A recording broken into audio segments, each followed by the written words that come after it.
All right, boys and girls, we are going to go ahead today and take some notes on what does the scientific method mean and what are the components. So you're going to first need your science notebook. You're going to need your scissors and a pencil. So make sure you have your science notebook, your scissors, and a pencil. And if you don't, press pause, get those items, and then come back. So the first thing we're going to do is on your page in your science notebook, the next page that's blank, I'm going to take it and fold it in half vertically. So vertically means up and down tall like a building. So I'm just going to take my paper and fold it over to the inside here and make a vertical crease. Okay. Then we're going to open up our paper here and we're going to make some cuts. So I'm going to turn mine a little bit sideways here so I can cut it.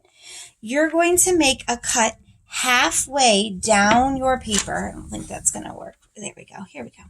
So I'm going to make a cut halfway down my paper only to my folded line. So I'm going to come through here and I'm going to make a cut on here just to the fold like that. So now I have 2 flaps. Okay, press pause if you need to. And then on each of those flaps, we're going to cut them into thirds, which means 2 more cuts. So I'm going to go ahead. Let me slide this down a little so I can cut easier. I'm going to cut another flap. And I'm going to cut another flap. And they don't have to be exactly equal size, but you don't want one little teeny tiny and one huge. So now I have 3 flaps here on the top. And you're going to do the same thing on the bottom. You're going to make 2 more cuts to make 3 flaps. Okay? And remember, only cut to that fold. So when you're done, we have 1, 2, 3, 4, 5, 6 flaps. And we're actually going to fold those flaps over. And we're going to put a really good crease. You already creased it once, but really press that down so that they stay folded. And again, as you need to, press pause on our video so that you have enough time to be able to fold and cut and catch up. Don't worry. All right, let's go ahead and start now. We're going to go ahead and write on each flap, and then we're going to open it up. So we're going to start and write on the flaps, what are the steps in the scientific method? So the scientific method is the process in which scientists investigate questions they have about the world. So the first step in the scientific method is observation. Observation. You have to be observant and notice that something's not right and question it in order to even start the scientific method. So observation. And then let's open up that flap. We're going to write the definition right here underneath it. So we're going to write to notice something in the world. And when you do an observation, you use your 5 senses. Remember, your sight, your smell, your taste, hearing, and touch. Okay, so as you're noticing something in the world and you're using your 5 senses, part of observation is questioning it. Questioning. You're wondering about the world. So you might come up with a question. Okay, you might say, I noticed. What about this? Oh, I saw that. What happened there? Questioning. So the first step in our scientific method is observation. And that means that we notice something in the world using our 5 senses and questioning things that are happening. All right, let's go to our second step. Our second step in the scientific method is what we call a hypothesis. Practice saying that a couple times. Hypothesis. Hypothesis. And a hypothesis is an educated guess. And we call it an educated guess because we want to make sure that our guess has to do with what we're questioning. Okay. It's also like a prediction. So predicting what we think is going to happen. Okay. If I do this, then I think this is going to happen. So this week we are going to do an experiment and we're going to make a hypothesis about what we think is going to happen based off of our observations. So a hypothesis is an educated guess or prediction, and we might say, if this happens, then this happens. Okay, so hypothesis is our second one. Then step 3, after we've observed and noticed something and we've made an educated guess, we're now going to create an experiment to test our hypothesis and see if it is actually correct. So we observe and notice, we predict what we think is going to happen, and now we create an experiment to see if that in fact is going to happen the way we think. So when we plan an experiment or create an experiment, we have to come up with a plan. And a plan involves getting supplies. So what items do we need to have?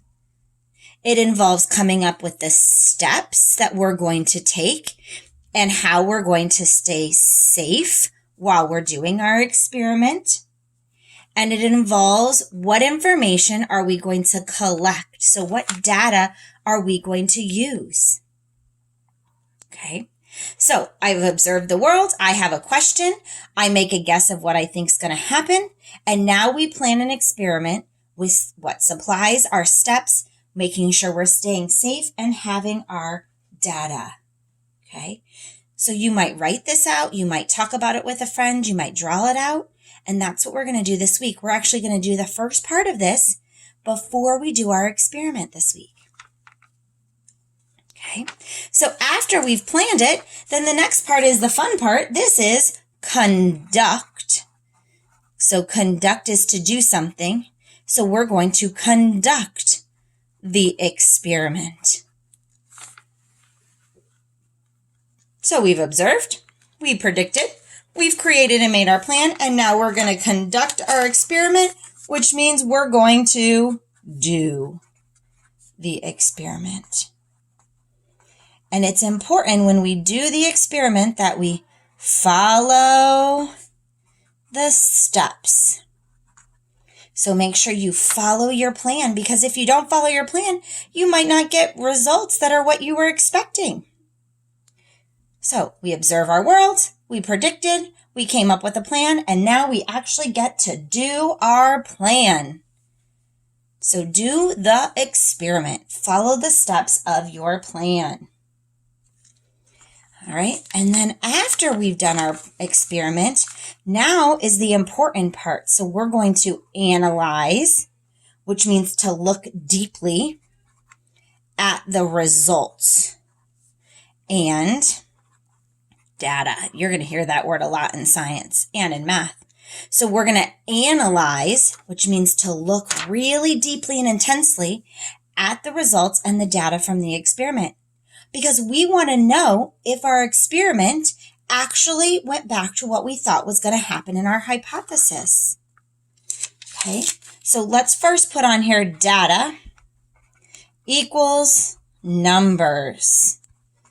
Remember, data is the numbers. And we are checking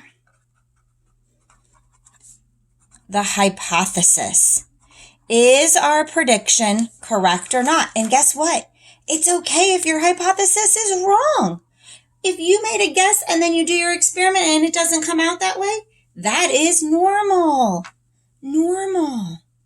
So we're going to check our results and see what we came up with. This part is probably the most important part of the experiment because we're trying to figure out if we need to do the experiment again, do it differently. Maybe we found results that we weren't expecting. This is the part scientists spend the most time on. Okay, and then the last part is after we've looked at those results in the data, is now we draw our conclusion. Did it work? Okay, explaining what happened, what we guessed, explaining if there's anything that's right or wrong, or maybe we need to do it again, and we share our results with the people around us. So on our inside here, we're going to put explain what happened. Explain what happened. That's part of our conclusion. We need to decide if we need to do it again. So, was I correct? Question mark. Retest. Question mark, because maybe we need to do it again. And we need to share. Scientists don't keep their information to themselves. They share. That's how they learn from each other. Just like in class, we share our experiences to learn. So after we've done our experiment, we look at our results and then we draw our conclusions. We talk about what happened. Were we correct? Maybe we need to retest. Maybe something happened in the middle of it and we have to restart over. Or maybe it didn't go as we thought and now we need to redo our hypothesis. And then we're going to share our results and see if other people get the same results. So these are the steps of the scientific method. And guess what, boys and girls? They stay the same. These 6 steps don't change. They will always be the same. So later this week, we're going to actually set up our experiment, and we're going to follow these steps so that we can see what happens during a experiment using the scientific method. All right, so make sure you have your notes, and I'll see you back tomorrow. Bye.